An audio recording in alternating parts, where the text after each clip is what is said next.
Inimigo forte versus personagem invencível. Acho que esse é meu. E eu sei porque eu escolhi a imagem. Exatamente, né? O inimigo forte e o personagem invencível, que é pra casar. Se tivesse um badum... Literalmente o personagem invencível. Pra dar um badum aqui na hora, tá? Então, assim, deixa eu beber aqui porque o Otávio tá pagando hidratação pra nós. Aliás, nós temos que refazer aí os custos dessas paradas e fazer umas paradinhas a mais. Eu aí, tô tá? com 222 mil moedas. Se eu resolver botar a gente pra beber água aqui, vai ser igual o jogo do copo d'água. Começar a cobrar pra falar os comentários durante a live. Né? Então, qual que é essa ideia aí? A ideia é a seguinte.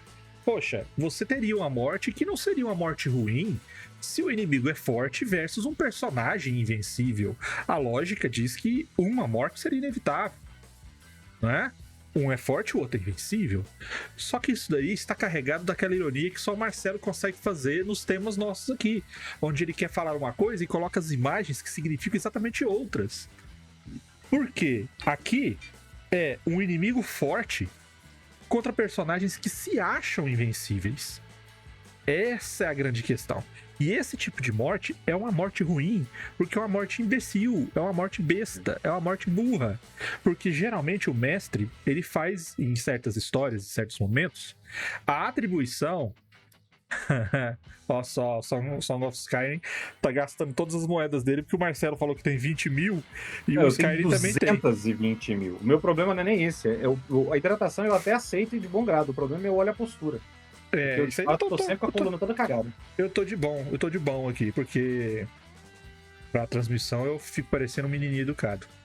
Então, qual que é o lance? O lance é que os mestres geralmente colocam criaturas para os personagens sair rebentando e pai vencendo e tudo mais. Só que tem histórias, tem algumas vezes que o cara coloca aquele inimigo poderoso demais, que é pra falar pro jogador assim, cara, esse daqui você não consegue bater de frente. Esse daqui você vai ter que arrumar um jeito de vencer, porque agora você não dá conta. E isso serve para que ele crie um muro, para que ele crie um obstáculo, para que ele crie uma situação que vai provocar um subplot, que vai provocar uma mudança de história, que vai criar aquele inimigo recorrente. É uma ferramenta de narração que ele tá usando, tá? Ele é o estereótipo do arqui-inimigo, tá? Para quem gosta de usar... Como é que chama, Marcelo? Você que é o cara das palavras, os arquétipos. Ele tá usando o arquétipo do arqui-inimigo, que é aquele inimigo que tá sempre no seu pé. Então, é pra isso que serve. E eu vou contar o exemplo que aconteceu essa semana agora. Estou aí lá, eu narrando nossa aventura aí de Eras. Os personagens estão todos em nível 6 ali, pá, tentando descobrir, porque o irmão de um deles está perdido, e eles estão tentando ir lá na floresta, e de acordo com o cenário, eles estão, das 4 eras que são das eras de Caixira, eles estão na segunda, que é uma era um pouco mais primitiva, fantástica, cheia de espíritos e coisas fabulosas do mundo. E eles estão enfrentando Jesus, nada mais, nada menos do que a Cuca. Sim, a Cuca. Dos monstros brasileiros, que tá aqui, ó. Então, eles estão enfrentando uma criatura que tem um nível de desafio muito superior a deles.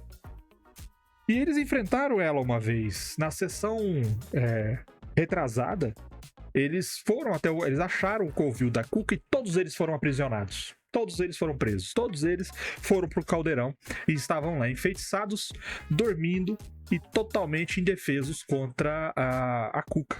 Só que a Cuca, ela tem uma traminha aí, né? Então coisas sem lógica que eu estiver falando aqui são segredinhos que vão ser revelados depois. Essa Cuca, ela meio que se descuidou deles, ela meio que deixou eles lá nesse caldeirão e foi tratar de outras coisas. E uma fada que estava guiando eles pela floresta aproveitou desse descuido da Cuca e jogou um dispel que livrou um deles da hipnose que eles estavam. E aí, a partir daí, todos eles fugiram e tudo mais. Logicamente, nessa altura do campeonato, você que está assistindo e prestando atenção, deu pra perceber que a Cuca queria que eles fugissem, né? Que ela está interessada em uma coisa que eles ou então que estão procurando e ela não consegue achar. Então eles começam a fugir. E na hora de fugir, a fada fala assim, olha, ela não vai embora, não vai sair por muito tempo, ela vai voltar logo, então vamos embora. E aí um dos jogadores, um dos personagens, vai para um lugar alto para ver se ela tá vindo. E quando ele vai no lugar alto, vê que a Cuca tá voltando. Então metade da galera vaza. E a outra metade faz o quê? Parte pra cima da Cuca. Quem? Chico, Brunão e um novato. Parte pra cima da Cuca. O que acontece? Sova, meu amigo. Eles começam a apanhar grandão. Eles começam a apanhar do mesmo jeito que eles apanharam na sessão anterior. E o pior não é esse. O personagem do Brunão é um personagem que ainda tá muito frágil. Porque ele fez um personagem um pouco abaixo pra ganhar uma vantagem mais à frente. Então o personagem dele tá mais abaixo de nível.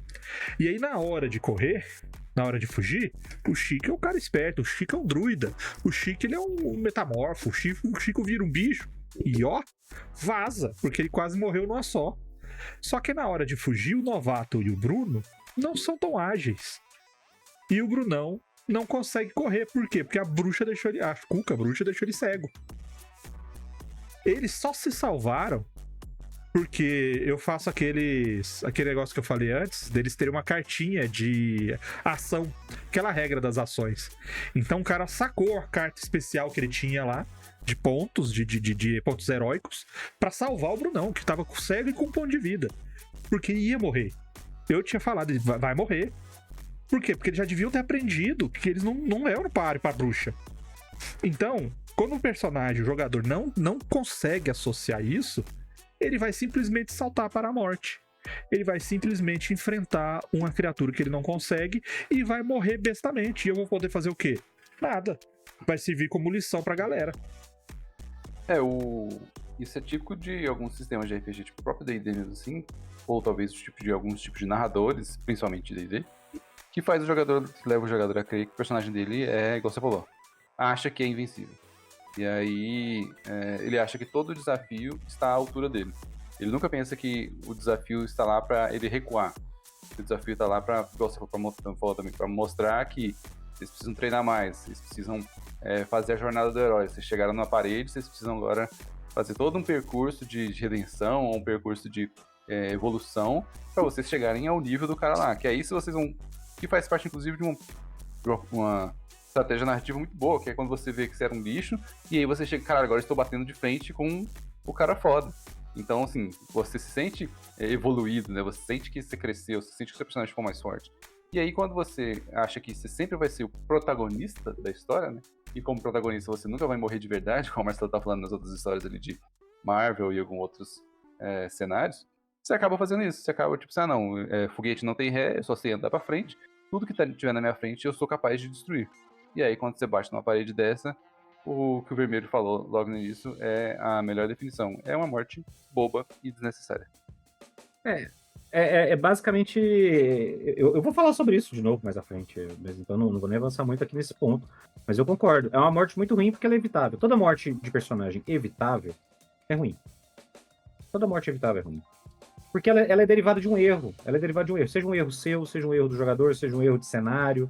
Algo aconteceu que essa morte que não deveria acontecer, aconteceu. Então, assim como um acidente na vida real. Assim. E raramente é igual acidente de avião. Raramente é por uma causa só, né? Às vezes é isso. Às vezes você, como mestre, não descreve adequadamente o vilão. E aí os caras têm uma impressão de que eles podem resolver. Às vezes ponto fraco que não existe, né? Ele tem ponto fraco que não existe. Às vezes os caras não entenderam os seus recados que foram claros. E você não quer ser mais explícito, porque senão vira o jogo de tabuleiro, né? Porque senão você tá jogando o talismã, tá jogando decente. Só falta você apresentar a ficha do monstro pros caras e falar: deixa eu mostrar pra vocês como vocês não conseguem bater nele. Tá aqui.